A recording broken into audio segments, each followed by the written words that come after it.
আজকে বড় হোলালই কুচিংয়ে যাই আর বুঝছেন।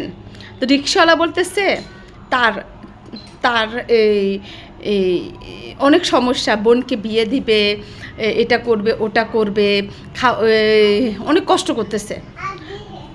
কারণ আরও একবার হ্যাঁ হ্যাঁ আরও একবার কি করছে, এই রিক্সাওয়ালা মিথ্যা কথা বলে বাচ্চা দুধ কিনবে, কোটা দুধ কিনবে, মানে বাচ্চা খুব কোটা দুধ খায়। তো আমি তাকে 500 টাকা দিছে যে আপনি যা পারে কিনে, আমার ব্যাগে এখন টাকা নেই, এত 500 টাকা নিয়ে যান। কারণ সত্য মিথ্যা বলবো জানি না।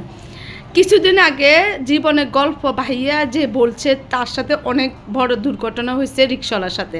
কারণ রিক্সাওয়ালা যে এত মিথ্যা কথা বলে নিয়ে মানে আমাদেরকে এত করে দুর্বলতা করে, আজকেও ঠিক বলতেছে বোনের বিয়ে দিবে, এটা করবে ওটা করবে।